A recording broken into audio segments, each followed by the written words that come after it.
I didn't remember anything before the white room, just the sterile smell of bleach and the gentle hum of a fan. I awoke on ice-cold floor tiles, face down in a puddle of my own drool. I remembered my name instantly. I was Mary. I was 38 years old. But that was it. I had no idea who I was or where I had come from. The room was stark white and clinical, with 4 TV screens in front of me. The screens were old, the kind from my childhood, with a built-in VCR, chunky and box-like. When I woke up, they were on standby, static prickling across the glass. I demanded where I was, my mouth filled with rotten-tasting ick. Silence. The buzzing lights above flickered off, leaving me in the dark, disoriented and, I guess, forced to look at the 4 screens. Below them sat a small glass table with a steaming cup of coffee and a single cookie. For a while, I was scared to move. I sat on my knees, trying to remember anything about my life. But, like broken puzzle pieces, I had come apart, unraveling, left only with my name and age. Was I suffering from memory loss? I checked myself over, testing for a head injury. I knew exactly how to perform health checks, almost obsessively checking for concussions. That told me something. I was in the medical field perhaps, but this felt personal somehow. Too personal. This felt, oh God, like I had done this before. And just like those times, revulsion crept up my throat, panic twisting in my gut. But I didn't know why. I didn't know why I felt sick to my stomach, why my cheeks burned, why my hands trembled. I was used to checking for bumps and scrapes. I knew exactly where to prod my scalp, running my fingers down my skull. But I was fine. I tried to escape. There were 2 cameras on the ceiling, which meant I was being observed, and my instinct screamed at me to get the fuck out. At that point, I didn't care how. I tried the door. Locked. I screamed to be let out. Again, silence. Heavy, suffocating silence that was too loud. That captured my every breath, making me too aware of my frenzied gasps. I noticed a pile of tapes sitting on the VCR player. I crawled forward and grabbed the first one at the top of the pile.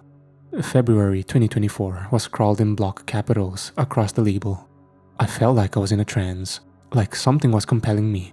The tape felt right in my clammy hands, as if I had held it before. I slid it into the machine and pressed play. The screens flickered on. A room full of kids. Teenagers. They looked like college students or high school seniors, 17 or 18 years old. The room was identical to mine, but smaller. The same 4 white walls.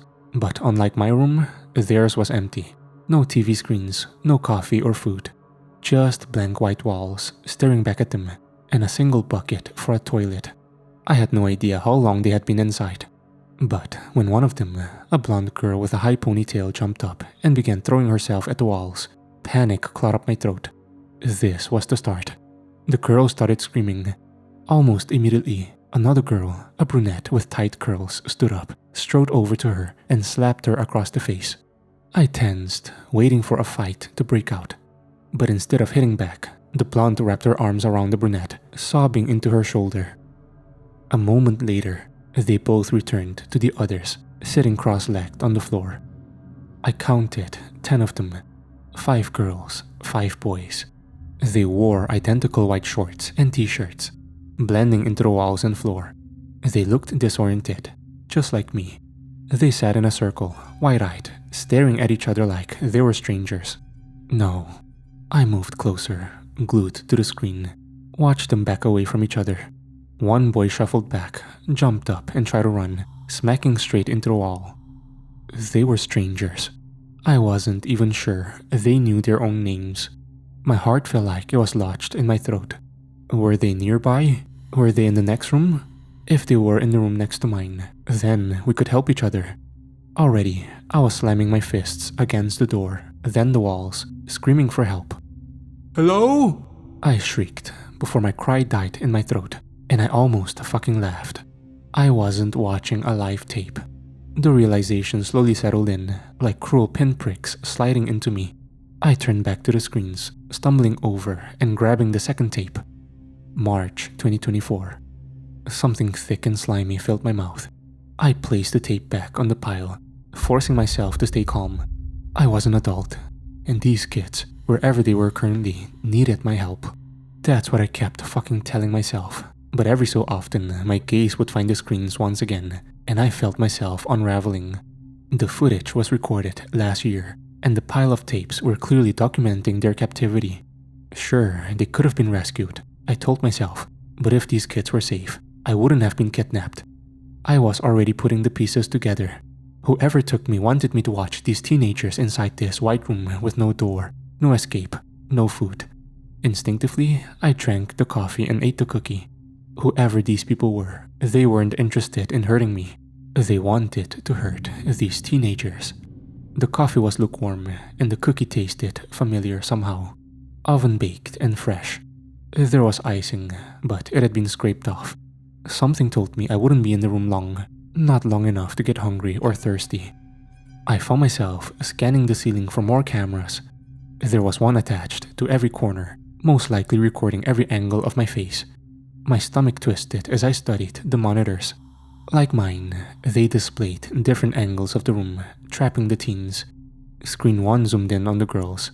4 of them had gathered together already, with one stray boy joining them. Screens 2 and 3 focused on the boys, appearing to be already arguing. Screen 4 was a bird's eye view of all of them. "Alright, everyone listen up." One of the boys stood. He looked like the leader type, tall and athletic looking, thick brown hair and freckles. The kids didn't have names, so I renamed him Boy Number 1 in my head. Boy Number 1's voice was shaking, but he kept his expression stoic. I noticed he kept scratching at his arms. A nervous tick? "So, I'm pretty sure someone is playing some fucking sick game." His head tipped back, eyes glued to the camera. Screen 3 zoomed right into his face, his twitching bottom lip. He was trying not to cry. "But we need to keep a clear head, okay? Does anyone remember anything about themselves?" He pointed to himself. "I don't know my name. I just know I'm 18, and I just graduated high school." Boy Number 1 took a leadership role. He was reluctant, but the other kids seemed to gravitate towards him.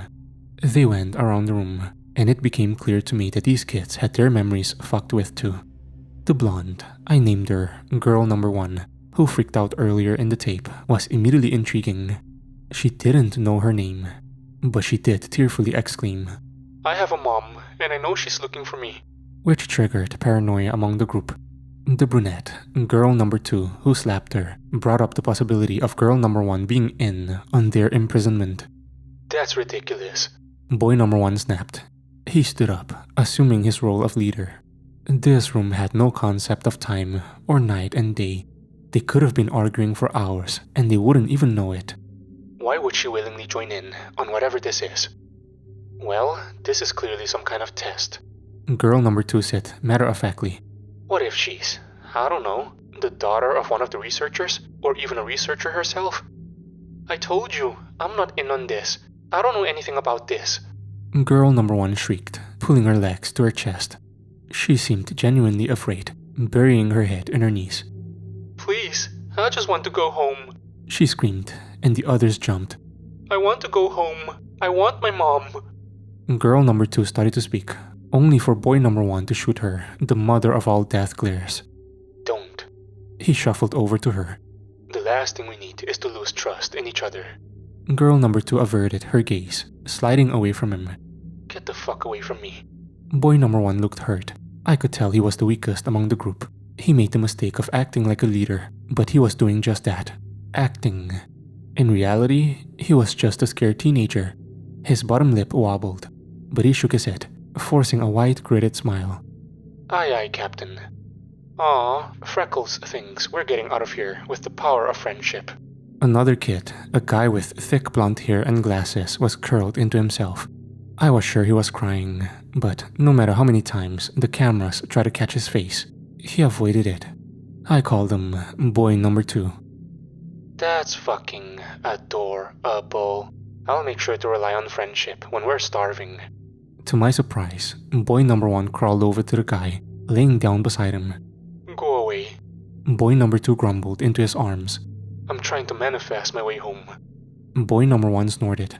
It was the first time I'd seen him smile. "And you call me delusional? The March 24 tape outlined what looked like the first month of their imprisonment. I watched it, every second, every camera angle. The kids got used to their captivity, distracting themselves with games of charades and sleeping lions. They each gave up a clothing item so they could create a makeshift curtain for the toilet. They were given new clothes, but it was weekly instead of daily. Glued to the tape, I barely noticed someone had replaced my coffee with a new one. This time, I was given a cupcake, again with the icing scraped off. Ignoring my own circumstances, I watched the kids slowly start to unravel.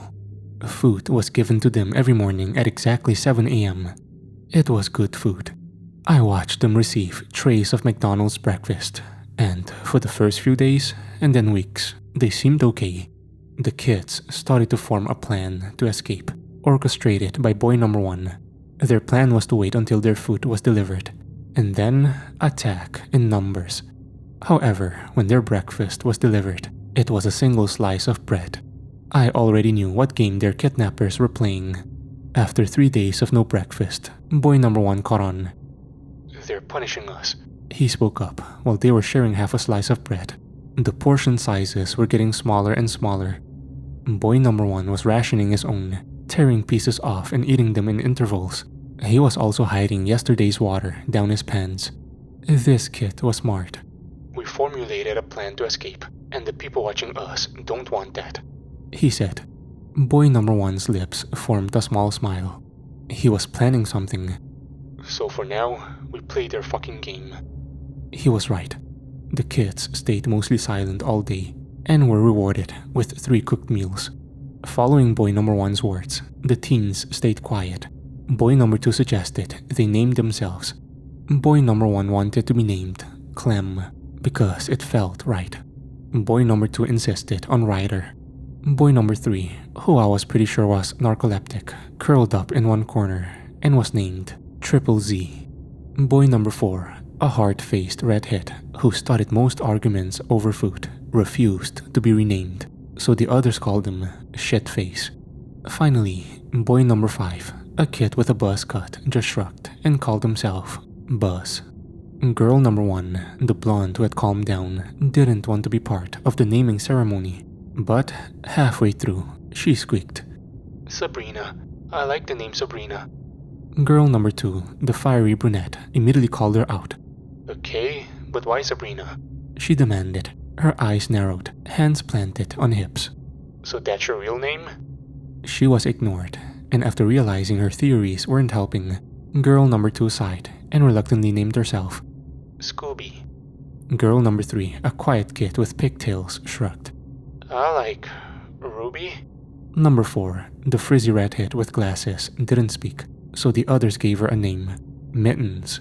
Girl number 5, who had come up with the naming ceremony, smiled widely. She pinned her dark curls into a knotted bun. I had never seen an 18-year-old wear butterfly hair slides. Brianna. The tape ended on her white smiling face, the screen flickering off. I didn't have any concept of time in that room, but I had a feeling the tape had lasted around 2 hours. 2 hours per tape and 3 coffee refills I never saw. While I had been watching, another 2 cupcakes were balanced on a plate. I checked them. The icing had once again been scraped off. For a moment, I was paralyzed, coffee bile sliding back up my throat. Who are you? I asked the people watching me. When I was met with no response, I kept my voice calm. What are you doing to these children? I had so many questions. Why was I being made to watch these tapes? Why VCR in 2025? Were these kids alive or dead? And did I even want to know? When my cry bounced back at me, reverberating around the room, I felt myself snap. I screamed, but it felt like screaming into a vacuum. My own cry sounding wrong, foreign, not even mine. I was trembling, my chest aching, my throat on fire. I didn't want to watch it. I couldn't. But already, I was crawling over the pile of tapes, choosing April 24. Whatever happened to these kids, I couldn't stop it. But every time that fucking tape slipped from my fingers, I dropped to my knees and grabbed it, running my fingers over the surface. It felt personal and wrong, and yet right in my hands. The scratchy label and the smooth plastic of the tape. I rolled it around between my hands, my gaze glued to each screen. I wish I never watched them. I wish I never knew their names. But I had to know what happened to them. I had to know what 12 months of captivity did to these kids. Feeling sick to my stomach, I slid in April 24. The screen flashed blue before flickering to life on a still shot of boy number 1, Clem, with his ear pressed to the door. The others were gathered around, sitting in a semicircle. I had missed several days. The kids looked worn and tired, their clothes filthy and torn up. There was a giant crayoned rainbow on the far wall. Mittens, girl number 4, was playing with a green crayon, sticking it into her mouth like a cigarette. I guessed they were given them. It's here. Clem stumbled back, and my gaze found them once again, his eyes wide. His cry caused a commotion among the others, and realization slammed into me. They were starving again. Clem's eyes were hollow, his cheeks sunken and significantly pale. There was a certain twitch in his lips I was trying to ignore. He had torn off the bottoms of his pants, wrapping them around his head. I had no idea how long they had been without food, but the way they moved, almost feral, backing away from the door like startled deer, gave me an idea. It looked like days. Everyone get back. He snarled, and to my surprise, the others slowly retracted. Clem really was a leader, glaring down the others until they stepped back. Scooby, girl number 2, squeaked in delight when the food was delivered through a slot in the door. 6 bags of steaming Five Guys. But the delivery wasn't finished. When they were all tearing into their meals, something else was slid through. I barely even noticed it myself. I was too busy watching Clem eating like an animal, stuffing fries down his throat. He was going to choke. I felt uncomfortable, my hands shaking, like I could reach through the screen and snatch his burger off of him. The boy was ravenous. I didn't understand why I felt physical pain in my chest. I had only known these kids for a few hours, and already I was attached to them. I snapped out of it when the second delivery hit the ground, startling the kids. It hit the sterile white floor tiles with a bang. A pickaxe. I felt the phantom legs of a spider entwine around my spine. Clem dropped his burger and stood slowly. Don't go near it. Girl number 1, Sabrina, shrieked. Clem didn't listen to her, and something twisted in my gut. He picked it up, the thing weighty in his hands, then hurled it at the wall. Fuck you. Clem spat, his gaze flicking to camera 3. I felt a visceral reaction running through me, shuffling back on my knees. Then, unexpectedly, he broke into a manic grin. We're not that crazy yet. With a mocking bow, he returned to his meal, and the others fell in stride with him. Nobody mentioned the pickaxe, and each kid seemed relatively adjusted. They played games, drawing on the walls, resorting back to children. I noticed Shitface, boy number 4, inching towards the axe, but he just laughed when Clem backed him into a corner. Shitface shoved him back, maintaining a white grin.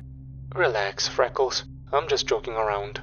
The girls, however, who had formed a tight-knit group, kept their distance. When the next day came around, I think they were expecting no breakfast, and they were right. It's okay. Clem reassured them. We ate yesterday. We should be okay for a while. Sabrina nodded, perched in Scooby's lap. He's right. They'll feed us eventually. They were wrong. 3 days passed with no food and limited water. I think they were drinking from the toilet, and fights were starting to break out. Clem was sharing what he'd managed to scavenge, but I could see it in their faces. They were starting to lose their balance, growing delirious. Sometimes, their wandering gazes found the pickaxe still lying on the floor. They looked away quickly, but it was clear that these kids were starting to get desperate. The lights flickered off, plunging them into darkness. I could still see them through what looked like night vision, but the kids were blind. They gathered together in a corner, led by Clem. It's okay. He kept telling them, his voice shuddering. We can get through this.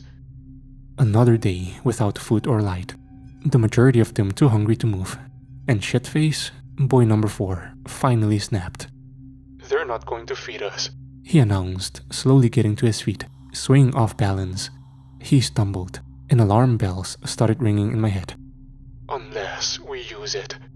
Clem stood, but boy number 2, Ryder, the sandy-haired kid, yanked him back down.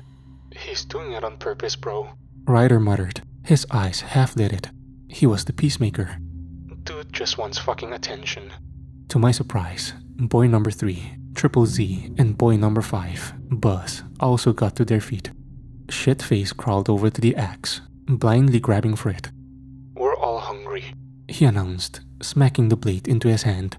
His eyes were crazed, almost feral, lips pulled back in a bloodthirsty grin. Shitface held up the axe.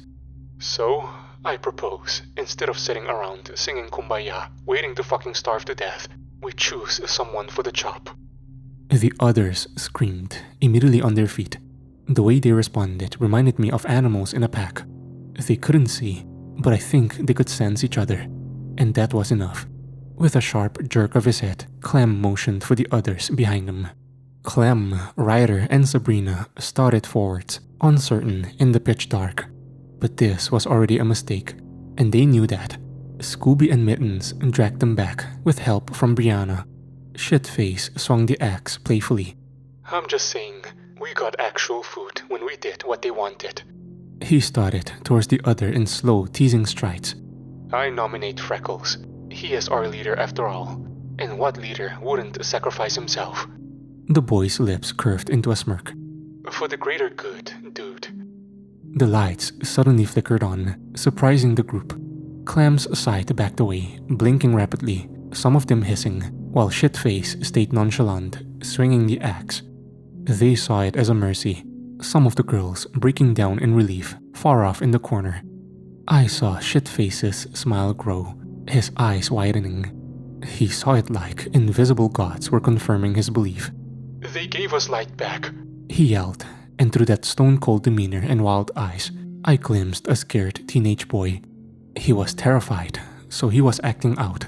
They want something back after what they've given us, he announced, slipping effortlessly into the leadership role. They've fed us. Now they want payment. He was playing with their heads to get them to agree. Shitface was smart, smarter than he let on. He was hungry, I understood that.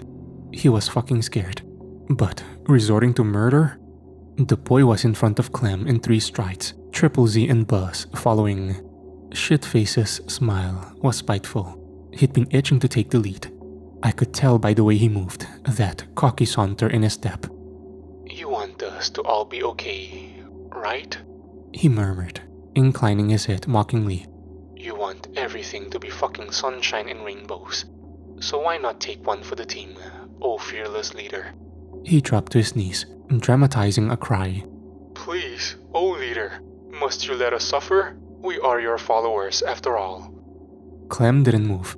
Sabrina stood behind him, pressing her face into his shoulder. Ignore him, she murmured. Just get back. Clem gently shook her away with a defeated sigh. Okay, fine. You're right, he told Shitface. Give me the axe. Shitface's expression crumpled with confusion. He lurched back, but Clem snatched the axe, twisted around, and hacked off Sabrina's head with a single, brutal chop to the back of her neck. I think I tried to stop the tape, but I was frozen, watching pulling scarlet seeping across white tiles. The others erupted into screams, and Sabrina's body landed at Clem's feet. He didn't move, his fingers tightening around the wooden handle, beads of red dripping down his face and splattering his white tee. Shitface staggered back, his eyes wide, mouth open. Clem, unsteady on his feet, pivoted to face the others, cowering in the corner. He was eerily calm, his gaze unblinking. I think I had just watched this boy lose his humanity. His eyes were vacant, empty pools, a flicker of triumphant smile twitching on his lips. The hollowness of his expression stood out, terrifying and void. And I wondered if I was seeing everything. The tapes had been strategically recorded. I had no doubt there was missing footage. If they don't feed us, then we will feed them. I felt like I was going to puke. Boy number 1, Clem. I found myself moving closer to the screen, until I could feel the static prickling my face. He was still a kid. I didn't understand why I was crying. I couldn't stop. My hands were trembling, my heart pounding through my chest. He was 18, just graduated.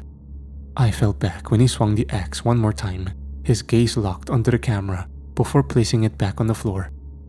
Ignoring Sabrina's body, Clem turned his attention to Shitface. "Don't fuck with me," he murmured before he tracked himself to a corner, dropped to his knees, and curled into a ball. Scooby did her best to cover Sabrina's body. Mittens helped her. Brianna sat in a corner, head buried in her knees. Breakfast came the next morning. 9 individual trays filled with croissants, cupcakes, toast, cereal, and chocolate. The others stuffed their faces, but I wasn't watching them. I was watching Clem, who instead of joining them for breakfast, was crawling towards Sabrina's body at a snail's pace. When he reached her, I expected him to say a prayer or hug her. Instead, Clem soaked his hands in her blood and shuffled over to the wall. He used her blood like paint while the wall was his canvas, head inclined, lazily dragging his fingers, scrawling a simple, smiley face. The other kids' expressions were clear on each screen. They were terrified of him. Mittens and Brianna were silently eating while Scooby and Shitface stayed away, hiding in individual corners of the room. Ryder was the only one to try to make conversation, picking at his chocolate croissant, but even his gaze was frantic, flicking back and forth between Clem and the blood-stained axe abandoned in the corner. When a loaded gun was dropped through the delivery slot in the door this time, all eyes turned to Clem, still hovering over Sabrina's body. It looked like he was trying to push her brains back inside her skull. Mittens surprised me by shuffling over to the gun and sticking it down her shirt. She nodded to the others, and to my confusion, they seemed to go along with it. Ryder dropped a plate of food in front of Clem. "Eat, dude." He pulled a face. "What the fuck are you doing? Didn't we get another weapon this morning?" Clem asked, sitting up with a sigh. Something acidic filled my mouth. He was smearing her blood all over his face. Ryder didn't reply, and the teenager turned to the others. "I said, did we get another fucking weapon?" "Nope." Shitface spoke up from his corner. "No need for frontal lobotomies today, oh fearless leader." Clem slowly inclined his head, and the lights flickered off once again. These kidnappers were clever. They were using the light as a form of communication. "No." I was already choking on my words when Mittens dropped the gun with a squeak. Before I knew what I was doing, I slammed my fists into the wall. "Stop!" I shrieked, my mouth full of bile. "What was that?" Clem's voice sent my heart into my throat. On screen, his gaze was on the camera, directly at me. There was no way he could hear me. This was pre-recorded footage from a year ago. And yet... "What was what?" Ryder murmured with a nervous laugh. "Can you hear something?" I threw myself into the walls, screaming. They could hear me, but that was impossible. "That." Clem staggered to the wall, pressing his ear against its sterile white. His eyes narrowed, his lip curling. "It's a woman." With the group's attention on the cameras, I grabbed the coffee cup, hurling it against the wall. "Hello?" I yelled. "It's okay. I'm going to get you out of there." The tape stopped with 9 pairs of eyes trained on camera 4. I felt myself hit the ground, my head spinning. There was no way they could hear me. No way. I slid back over to the tapes, kneeling in freezing cold coffee. Feeling suffocated, I shoved the May 24 tape into the player. Blank. The screen was white. It was playing, but there was no footage. Panic started to slither down my spine, contorting in my gut. I ejected the tape and slid in June 24. Blank. The screen this time was bright blue, reflecting in my face. By now, I was scrambling, grabbing July 24. They were all blank of footage. Empty. I went through August 24 and September 24. I think at this point, it was starting to hit me. Was April 24 live? I left the screens, this time pounding on the door. "Hello?" I cried, punching the wall until my fists were bleeding. "Can you hear me?" When my lights went out, the screens flashed from bright blue to a single still image. Clem. His face was projected on all 4 screens. His wide, grinning mouth, his hollow eyes. Behind him, the walls had been smeared scarlet, entrails dripping from the ceiling. I could see bodies behind him, but I couldn't make them out. He inclined his head slowly, a mockery of a bow, as blood seeped down his chin, stringy red tangled in his hair. And atop his head sat a crown of something, stark and jagged, glittering in the dim white light. I tried 6 months worth of tapes, all the way to March 25, but every single one was just Clem grinning at the camera. Sometimes he would paw at it like an animal, fleshy red clinging to his teeth. December 24 was more lively. He skipped around the room, slipping in blood and giggling for almost 6 hours straight before going back to the camera, back to me. When I ejected the last tape, the door clicked open. I reached for the tapes, but a voice startled me. "Leave them, Mary." I did, slowly walking out of the room. I was on a long white corridor, and drinking in each door. Those kids could have been behind one of them. Before I could check them out, a fire door was opened, and I was ushered outside where a car was waiting. I got inside with no question, and the car drove me home. Home. I suddenly recognized my hometown, the high school, the kindergarten, the soccer field. When the car stopped at the end of my road, I almost toppled out, my memories slamming into me like waves of ice water. I ran to my husband, who was standing on the doorstep, his lips pursed. He was pale, his hands full of paper. "Harry." He hugged me, wrapping his arms around me. "You didn't find him," he whispered into my shoulder. I pulled away, my throat on fire. "Him?" I jumped when a golden retriever jumped up at me. "Clem." I ruffled his head, tears stinging his eyes. He was such a good boy. Harry led me back inside our house, into our kitchen filled with cookies and cupcakes with "Have you seen this boy?" perfectly written with blue icing, and littering our house, posters with a familiar face. I snatched one up and immediately puked. Zach, the smiling boy on the cupcakes and cookies, on the missing posters. I knew how to look for bumps and scrapes because I was used to them. I was used to checking for concussion when my baby was knocked over on the football field. I wasn't in the medical field. I wasn't a doctor. I was a mom. I didn't know I was screaming until Harry wrapped me into a hug. "Honey, what's wrong?" he kept saying. But I was numb. I climbed the stairs with shaky legs and stumbled into my son's room. Zach. Memories swamped me, dragging me to all fours. I remembered his 10th birthday party, his mouth full of frosting. "Look, Mommy." His voice is in my head. I can still see his face. Zach, my sweet boy. How did I forget? How did they make me forget him? Boy number 1. Clem, the emotionless killer who murdered a room full of teenagers. My son. Please, help me. I need help. I found my son, but I lost him again. I don't even know if he's there anymore. I can't fucking breathe. I know it sounds crazy, but on the April tape, those kids could hear me. My son could hear me. But how is that possible? My baby is out there. Whatever state he's in. I need to find him.